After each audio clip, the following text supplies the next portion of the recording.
Salom, mening ismim Malika. Hozir 17 yoshdaman, lekin bu voqea sodir bo'lganida 15 yoshda edim. Biz yaqinda Andijon viloyatidagi Xonobod yaqinidagi chekka hududga ko'chib o'tgandik. Bu joy haqida turli xil g'alati gaplar yurardi. Go'yoki u yerda tushunarsiz va qo'rqinchli hodisalar bo'lib turardi.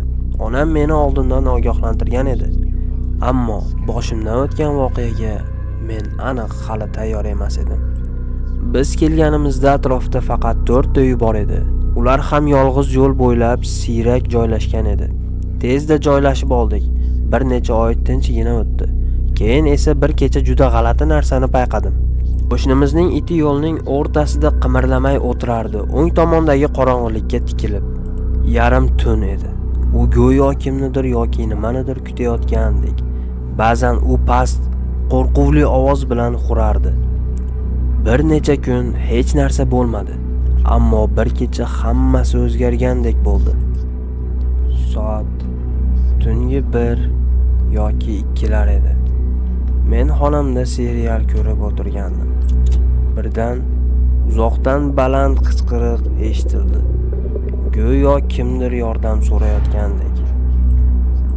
Va men birozgina hayajonda edim. Uy tashqarisida kimdir yurgandek bo'ldi. Derazaga qarasam, tashqarida sensor chiroq yonib o'chardi. Lekin hech kim ko'rinmadi. Keyin yana o'sha ovoz eshitildi. Bu safar yaqinroq, juda past pichirlashga o'xshash ovoz edi. Erkakmi yoki ayolmi, ajratib bo'lmasdi. Qo'rqib ketib, telefonimni olib chirog'ini yoqdim va onam bilan singlimni tekshirdim. Ular tinchgina uxlab yotishardi. Ularga qaragan paytim xonani hamma yo'g'ini tekshirdim. Xonada hamma narsa tinch. Alg'ov-dalg'ov yana xonasiga kirdim. Ularning xonasiga kirar ekanman, g'alati ovozlar eshitila boshladi. It yana xurardi. It bu safar mening onam va singlimning yotoqxonasi tomon xurdi va yana u yerga kirdim. Qarasam, ular xuddi boya ko'rganimdek uxlab yotishardi.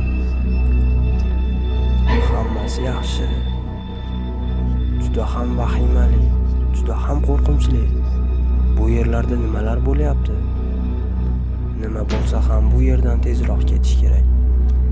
Bu joylar menga tobora yoqmay qolyapti.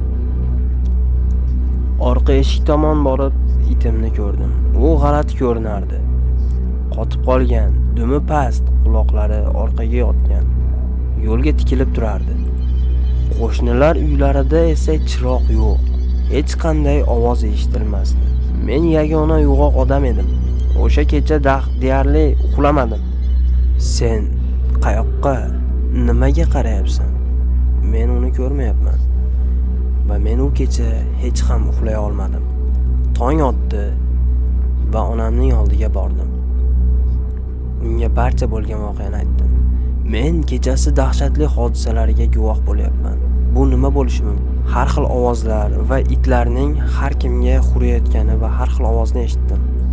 Yo'q, bu sening amakingning xotinining ruhi bo'lishi mumkin. Chunki u kechasi yurak xurujidan vafot etdi.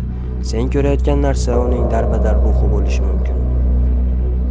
Ha, bu bizdan yordam so'rab yoki-da bizning oldimizga yo'qlab kelgan ruh bo'lishi mumkin. Men bu voqeadan so'ng juda g'alati dahshatga tushdim. Bunday hodisa bizda boshqa ro'y bermadi. Ammo baribir qo'rquvda edim.